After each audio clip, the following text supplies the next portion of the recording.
Hello and welcome to Professor M Explains. Today we're going to combine two chapters. I know you're super excited. We're going to combine two chapters. So, in this slide deck, we're going to talk about developing relationships outside of the family, as well as intimate relationships for adolescents and young adults. So, let's begin. First, the summary of developing relationships outside of the family consists of theories and key concepts of relation development that we are now beginning to see as we move through various stages of our lives.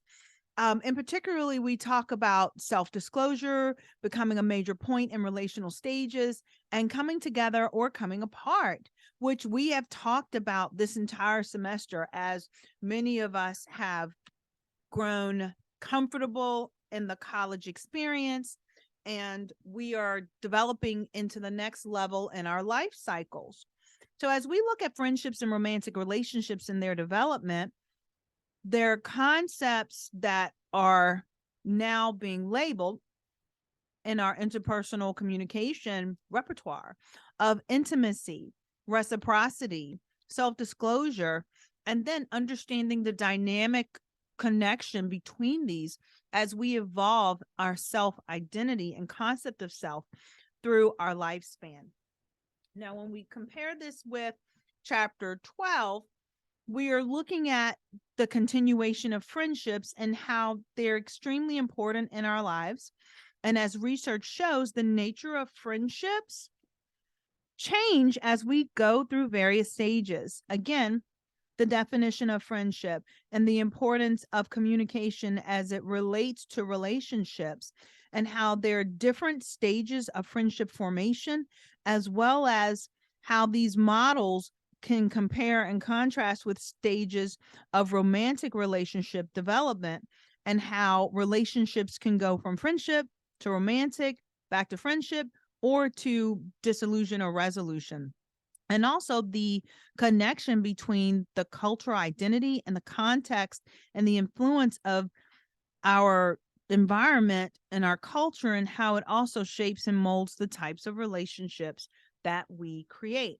So let's unfold this chapter again in the spirit of being brief and exercising brevity on my part so that I can make sure that we cover everything. And again, this is a summary of what we've already talked about, what we've read, and what we have applied in resolving situation or understanding the interpersonal communication exchanges that we've had the entire semester with our family members, our friends, as well as our new community in an academic setting. So the topic areas here, we're talking about our intimate relationships, the theories of relational development, self-disclosure, nature of friendships, and the relational development of romantic relationships.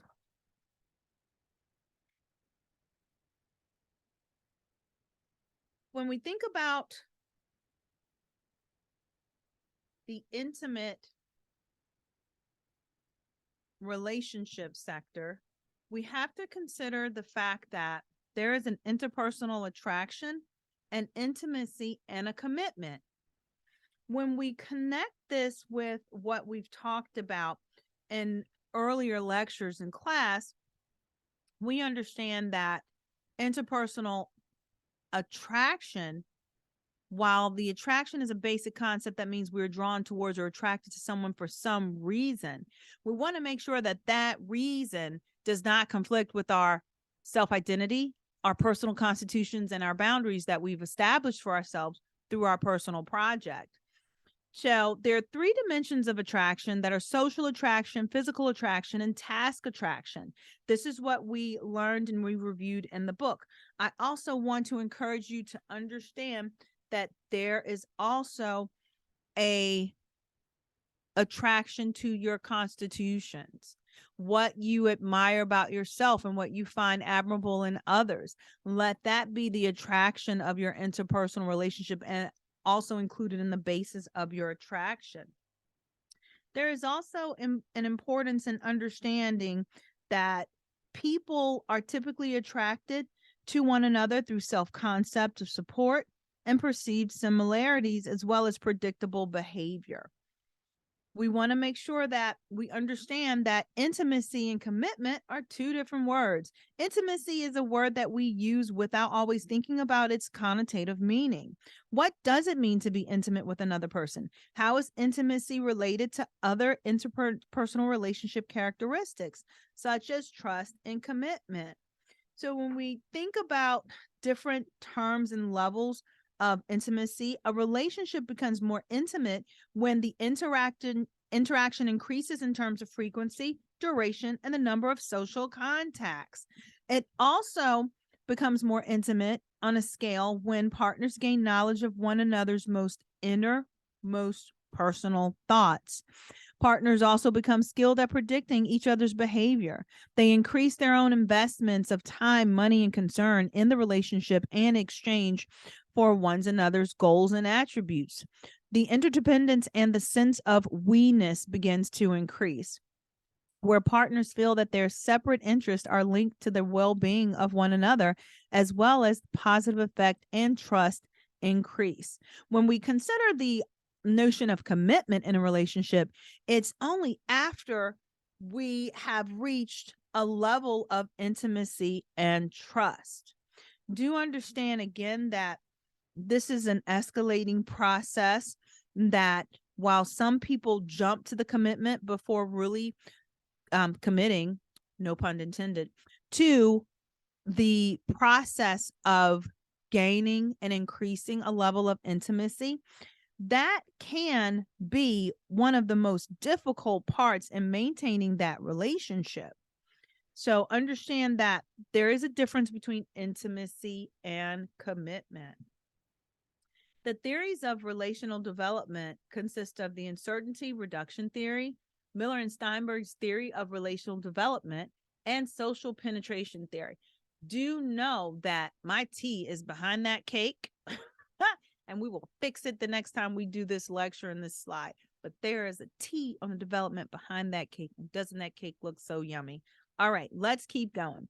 When we talk about the theories of relational development, we have to understand that there are three theories of relational development, and that is the basis and the fundamental foundation of how we form relationships. All share an emphasis on the importance of communication and the development of more intimate relationships. So, when we look at the uncertainty reduction theory, this theory was developed by Charles Berger in 1987, and the basic premise is that the basis theory of relationship development is how we progress through the initial stages of a relationship, from strangers to acquaintances. In order to reduce uncertainty, we are motivated to acquire information about the person with whom we want a relationship. We then decide whether we want to have more intimate relationship with that person, or whether we need to protect ourselves from social interactions that may prove harmful. This is checking into your list, your self-identity, your self-concept, your notion of boundaries, and your personal constitutions. If you are getting to know someone and they're like, no, I have no interest and desire, or anything on your list that you're telling me that you absolutely love and that drives you to be a better person, then you know without a shadow of a doubt, this person may not be a person that you want to have around you and in your space. Remember, we talked about earlier in our lecture series that you become like the 5 people that you hang around, that is a law of the universe that you can't escape. And so knowing that when you first meet someone and you're moving from strangers to acquaintances, it is super important to reduce the uncertainty by asking questions, probing questions, to reduce the certainty that this person is right for you in that exchange of communication and you want them in your space. So there's verbal communication, nonverbal warmth, information seeking, self-disclosure, reciprocity, similarities, and liking, and the sharing of networks. Do understand that as we think these through and understand these processes, many people get stuck when we talk about the notion of self-disclosure. Self-disclosure argues that high levels of uncertainty yield low levels of personal information that's being shared. Conversely, when we are less uncertain, the types of disclosure in which we engage are more personal. In those initial conversations with your new classmates, for example, you will likely share only information that is, you will not share information that's private, and they'll likely not do the same and reciprocate. But if you become good friends, a conversation between you and years to come will be much more easier to exchange personal disclosiveness, and you will then move from strangers to good friends. When we talk about all of the axioms of uncertainty reduction theory, the one that's usually the breakdown in developing relationships outside of the family is that self-disclosure. Now, also, what you may find in your exchange of communication is that the self-disclosure, the piece that they're not letting you in or letting or sharing with you, is a deal breaker. For instance, if you are moving on a scale that's intimate and you're moving up to commitment, only to realize that they're dating 5 other different people and you're just the Wednesday person. Like, that's not cool. And that, while you may have a strong axiom with verbal communication, nonverbal warmth, information seeking, of course, reciprocity, where you're feeling like your behavior patterns are mirroring one another and you have so many things that are in common, and you have so many similarities, and you of course are liking this person more. You're introducing them to your friends, they're introducing you to their friends, but secretively there's a Monday, Tuesday, Thursday, and a Friday person on the side, and you are not any of those days. You're just the Wednesday person. So again, know that the process of understanding the different levels of the uncertainty reduction theory are important, because one, mainly that one where self-disclosure comes into play, is a deal breaker. We also can connect this notion, this theory, along to the persona that people have on social media. A lot of times that social media persona, that influencer mentality that they're portraying in their photographs, is not the real person when you sit down and they're disclosing themselves to you. In fact, if you see someone on social media and they are extravagant in their wealth, their material things, and then you go to meet them and it was all facade, that's going to break down your other axioms of your communication. So do know that this is a very important piece. I've spent a little more time on it than other areas because I want you to recognize it when it pulls up in your relationships, okay? Or when it shows itself. Now, there are also motivations to reduce uncertainty. What motivates us to gather information about the other person? Of course, we can assume that there are some levels of attraction that are operating and that are functioning, but there are other motivators as well. According to uncertainty reduction theorists, they're especially motivated to acquire information about the other when behaviors are deviant, when we anticipate repeated interaction, or there is a high probability of our receiving rewards and punishments from the other. Be aware of that. There are also notions that we must understand when it comes to, excuse me one second, when it comes to strategies for information acquisition. You can sit and be passively observant of the other person and your terms and your manners of information seeking strategies. You also could structure the environment, which is the most complex information acquisition strategy, where it involves staging incidences so you can watch how the person reacts without knowing that they are being tested. Now, when we look at Miller and Steinberg's theory of relational development, their theory is different than the social penetration theory. I want you to just review those and understanding that these theories are important. But when you go back and you're building your personal constitutions, you may want to interject some of these theories in the way you communicate with others, especially in a relationship that is outside of your family and you are building intimacy and stability with. Now, again, chapter 11 talks about the importance of self-disclosure and how it is a critical behavior of communication. Self-disclosure is defined as the process of sharing information with another person that he or she would not have known unless shared. Thus, self-disclosure is direct, intentional, and about otherwise unobservable information. Understand that there are dimensions of self-disclosure. There are levels of just personal levels of disclosure, both positive and negative information that can benefit or be a fact finding deal breaker in the building of intimacy to commitment. There are goals for self disclosure, in which we've learned in this chapter, and the importance of reciprocity. There should be a mutual level of self disclosing, but also do know that in our generation that we're seeing today, when we talked about generational cultures, um, this generation that you are a part of, you must also consider the notion that people aren't showing you their authentic self, and be cognizant of what you are revealing. The process of self disclosure, while the goals are to make sure that everyone's motives are equally related, as Berger and Archer discusses, um, you also want to make sure that when the relationship falls apart, the person doesn't take the information that you've shared and misuse it or misappropriate it. So understand that there should be goals for self-disclosure, conditions of appropriate self-disclosure, and understand that there's also a difference in genders when we are talking about self-disclosure. Okay, let's move on to the next chapter, where we are talking about intimate relationships for adolescents and young adults. So, in this chapter, we are understanding the nature of friendship and the relational development in romantic relationships. We are understanding that undoubtedly friendships are extremely important in our lives.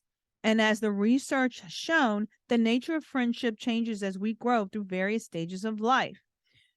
Friendship is defined. Communication and relationship scholars have identified their stages of friendship formation. And these developmental models can be contrasted with the stages of models of romantic relationship development. So, when we're looking at the nature of friendships, it's important to understand the characteristics. The characteristics of friendship. Friendship is way more than any other kind of relationship. It is voluntary. You're born into a family, but when you marry, there are legal and economic factors that will influence the formation, the maintenance, and the possible dissolution of your marriage. But friendships do not have these legal or didactical family constraints. Friendships are simply friendships.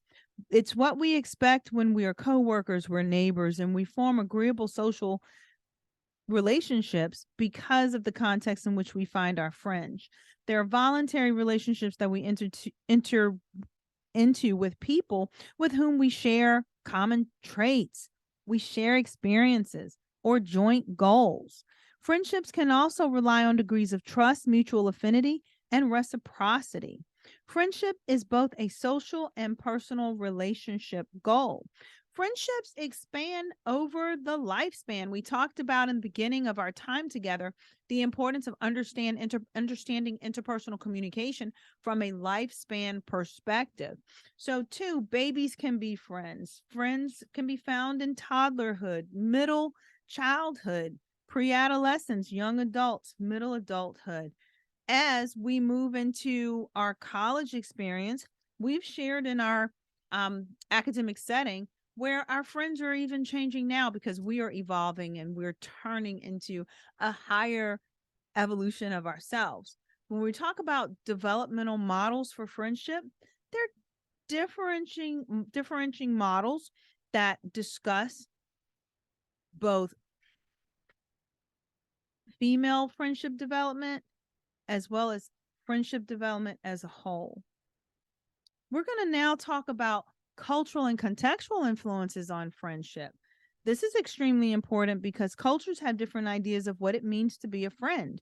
When we look at different cultures in terms of nationality, again, this is tied back to our cultural identity. And do know that friendship characteristics vary by culture, that trust is very high in, for instance, the United States, whereas in Korea, generosity is very high. And Nigeria, tolerance is very high. So understand that there are cultural influences that impact friendship, and it's extremely important to know the difference. There's also contextual influences on friendship, where we then think about how social media plays a role in the formation and the maintenance of our friendships. When we think about the relational developments in romantic relationships, we are understanding Knapp's stages of coming together and coming apart. Also, Doug's phases of relation termination. And so understand that there are stages of coming together where it's initiating, it's experimenting in the relationship, and experimenting when we're trying to discover the unknown and establish whether there's interest in forming a deeper relationship. Understand too that relationship has turning points. Just like conflict can be categorized as dysfunction or functional, relationships and the turning points can fall into those same categorical references. So when we think about the stages of coming together, of initiating, where we don't know each other, but there's something that's attractive in that person that we want to experiment and get to know better. The third stage of coming together can be classified as intensifying, where in this stage the partners become closer friends, moving into coming together as integration. This is important because in this stage, people decide to become a couple and they then begin to move along the scale of intimacy and bonding. Now, equally, there are stages of coming apart. Just as there are stages of coming together, there are stages of coming apart, where the first stage is differentiating, where the stage partners become more aware and focused on their differences. Then they move to circumscribing, where the main characteristics of this stage is a constriction of communication and information, where they begin to question the relationship and the relational partner. They may feel that open communication is too risky. And again, what they reveal can be used against them in an argument later. Yes? Yes. Now, the next stage is stagnating, or marking of time, where once a relationship has reached this stage, the relation partners have put together a great deal of distance between themselves and they are merely coexisting. In our lecture before, we talked about whether we are in this relationship because this is all we know, or whether we're in this relationship because we're comfortable. Super important to understand that people go through these phases. And then we have the contextual stage of avoiding one another. When this stage is just being formal, we're avoiding any form of face-to-face or voice-to-voice interaction, kind of like passing ships in the night, right? You may have heard of this analogy when we're talking about people who just exist in the house, zero communication, or exist in their environment. The last stage of coming apart is termination, where it's a complete and formal dissolution of the relationship. We've seen celebrities play this out on social media, where they have come to a mutual agreement that they are better to love apart than to love together. And we respectfully request privacy at this time. We've seen that a number of times. Now, when we talk about Duck's phases of relationship termination, Steve Duck talks about the initial phase of breakdown, where it's characterized by misinterpretations or nonverbal clues or cues, or the increases in misunderstanding, suspiciousness, and defensiveness. But also he breaks down 4 states that are characteristic of this phase. Again, positive tone messages, de-escalation, withdrawal, avoidance, and justification are discussed, as well as the social phrase, where the couple reestablish the terms of the new relationship. They may ask themselves, are we still friends? What type of interaction will there be? And then also the grave dressing, which is bury the relationship and go through the mourning period, or the grieving process that the relationship is over. So hopefully you now have a different perspective on both building communication and developing relationships outside of the family, as well as the wonderful intricacies of intimate relationships for both adolescents and young adults. Thank you so much for joining me in this double-headed cheddar chapter review and summary. And I can't wait to see you in the next chapter. Bye for now.